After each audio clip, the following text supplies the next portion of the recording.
तुषार और आप देख रहे हैं खबर 100। आइए रुख करते हैं आज की खबरों की ओर, पर उससे पहले एक नजर आज की हेडलाइंस पर।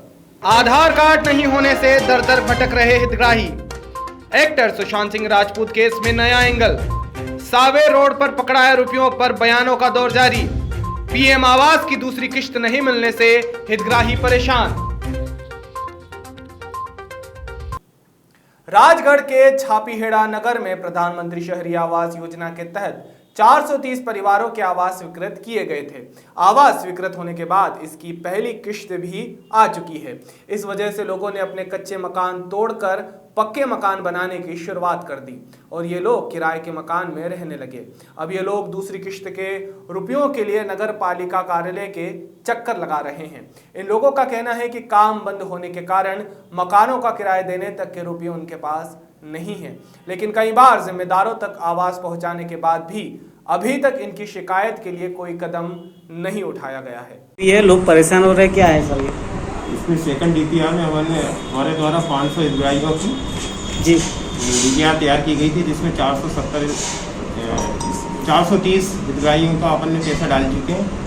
उसकी प्रथम किस्त भी आ गई है। 70 हितग्राहियों की राशि की हमने मांग करी है, जो अभी तक प्राप्त नहीं हुई। ये शीघ्र ही तिथि के मतलब आ जाएगी। मेरे द्वारा संपर्क किया गया अभी 3-4 दिन पहले मैं भोपाल गया था जी। उसमें उन्होंने बताया कि शीघ्र ही हम आपको राशि भेज देंगे। अभी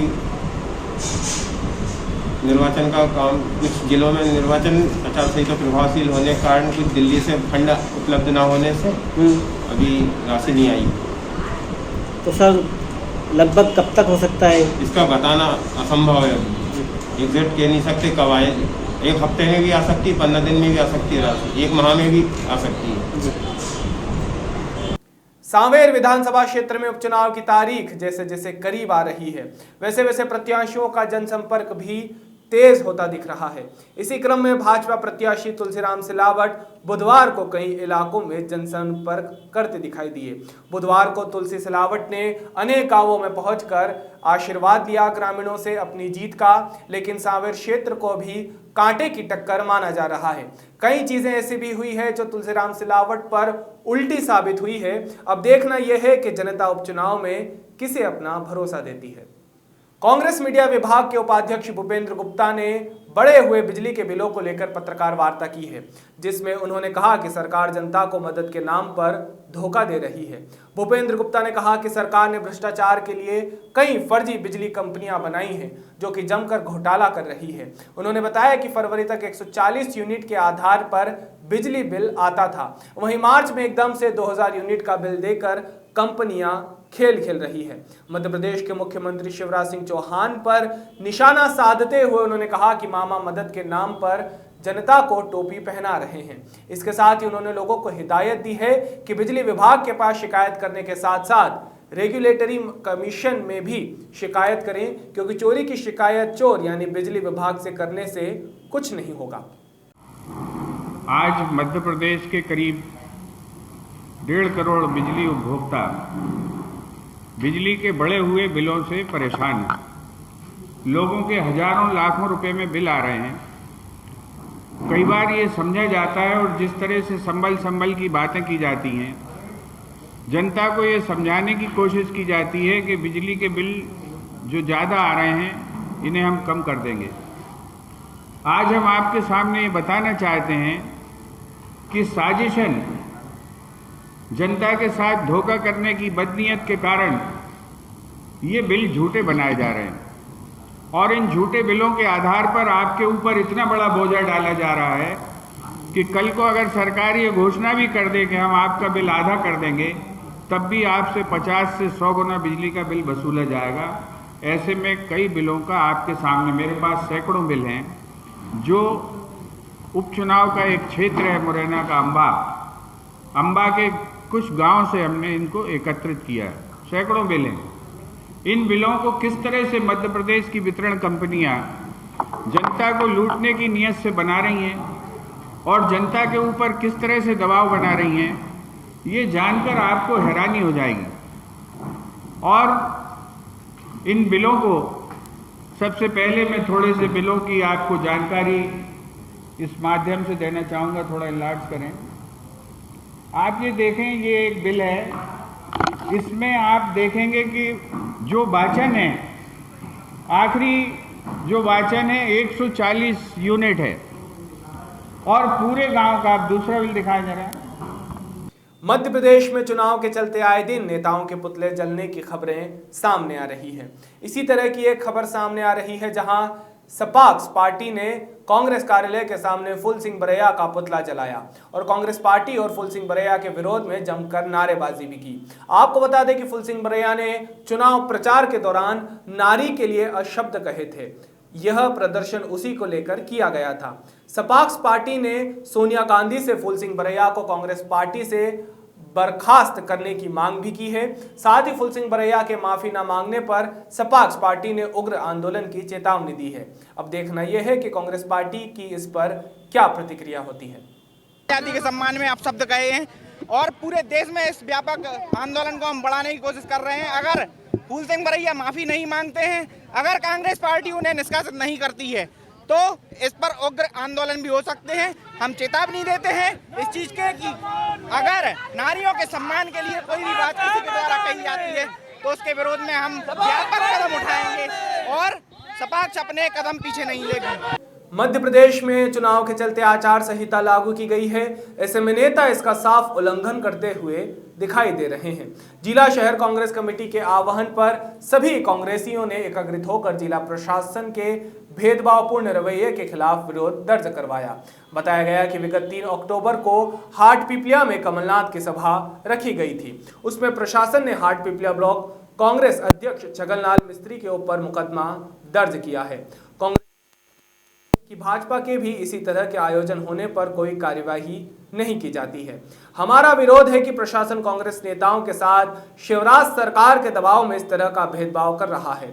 ब्लॉक कांग्रेस अध्यक्ष के ऊपर जो मुकदमा दर्ज है उसे वापस लिया जाए। इस हेतु महामहिम राष्ट्रपति के नाम देवास जिला कलेक्टर को ज्ञापन देने पहुंचे। जब देर तक ज्ञापन लेने कोई अफसर नहीं आए तो गेट पर ही बैठकर कांग्रेस नेता भजन कीर्तन करने लगे। इस मौके पर शहर अध्यक्ष राजानी ने मांग की कि मिस्त्री पर दर्ज मुकदमा वापस लिया जाए।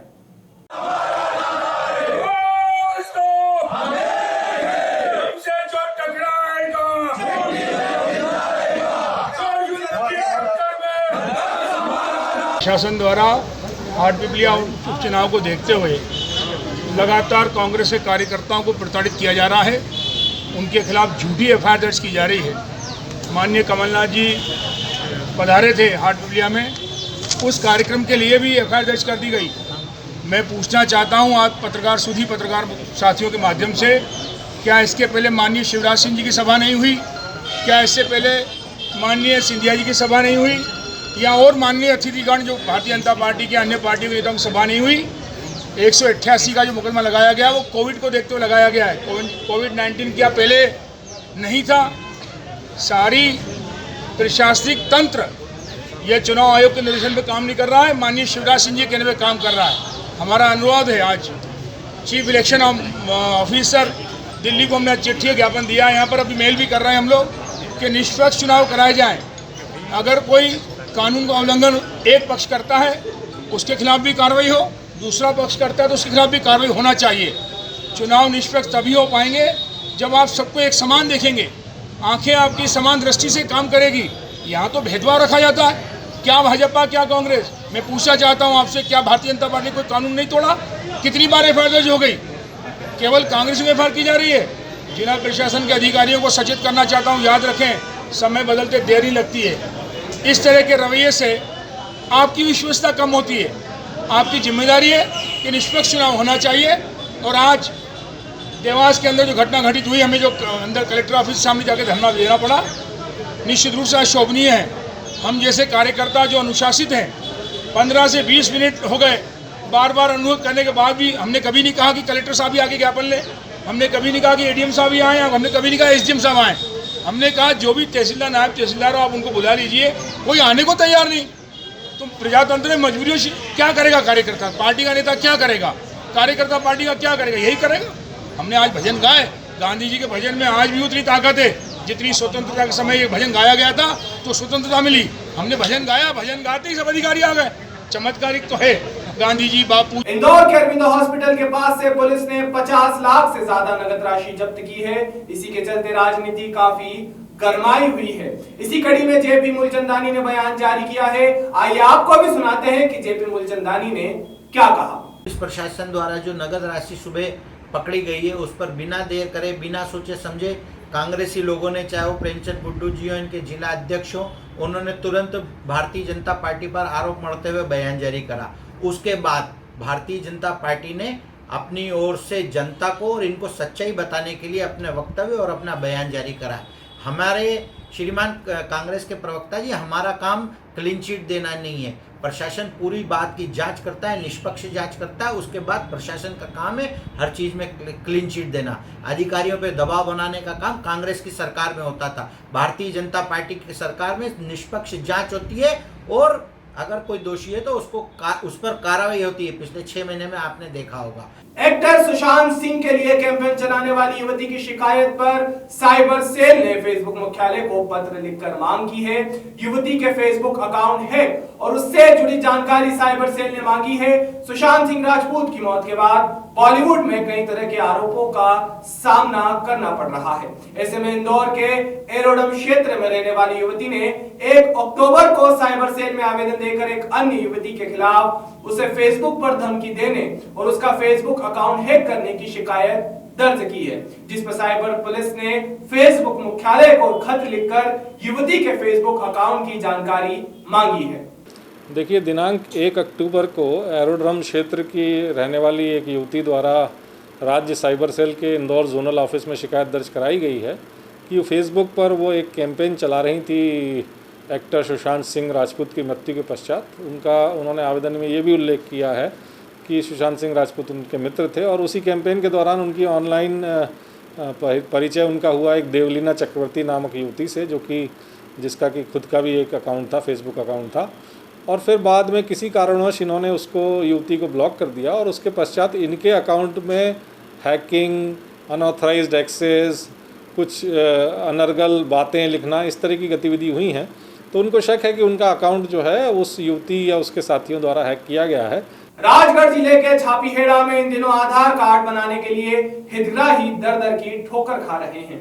नगर का हजारीलाल वर्मा ने नगरीय प्रशासन से लेकर जिला प्रशासन से आधार कार्ड बनाने की व्यवस्था करने के लिए गुहार लगाई है, लेकिन आधार कार्ड ना बनने की वजह से उन्हें काफी परेशानियों का सामना करना पड़ रहा है। पिछले 5 वर्षों से वे अपने आधार कार्ड के लिए भटक रहे हैं, लेकिन अभी तक किसी भी जिम्मेदार ने कोई सुध नहीं ली है। आपका आधार कार्ड कब से नहीं बना? बताओ। कहीं 2015 से परेशान हूँ। रोजगार न कहीं, कोई गेहूँ न चावल, कहीं पेंशन कहीं भी नहीं। इसके बाद भी कहीं जमीन है हमारे पास, नहीं तो मौज मल न मौज न कहीं भी नहीं, कहीं सुविधा नहीं मेरे पास। वो तो परेशान है कि केबा के लिए जहाँ जाऊँ तो पर्ची बनाते हैं 8 दिन बाद आना, पर्ची बनाते हैं 8 दिन बाद आना। वो 15 दिन में जाऊँ, जबकि 15 दिन तक भी मारो कोई बड़ा भाव कोई विचार ही नहीं हो। जो रिजल्ट आ रहा है वहीं से नहीं आ रहा, मैं क्या करूँ? ये कह रहे मारो। कितनी बार बनवा लिया आपने? मतलब कम से कम 30 बार है। 30 बार की पर्चा है हमारे पास। अच्छा, ये गड्डी है या आप खुद देख बोला। अब कतरी पर्चा होगा, आप खुद देख बोला। एक पर्ची तो है नहीं हमारे पास, तो एक पर्ची पे मतलब शिकायत कर सकूं। अब शिकायत करूं तो परेशान से परेशान है। नहीं देखा 2015 तक की है हमारे पास पुरानी पर्चा। 5 साल हो गए, मतलब 5 साल हो गया। अभी के लिए केवल इतना ही। बाकी ताजा खबरों के लिए देखते रहिए खबर 100, जनता की बुलंद आवाज।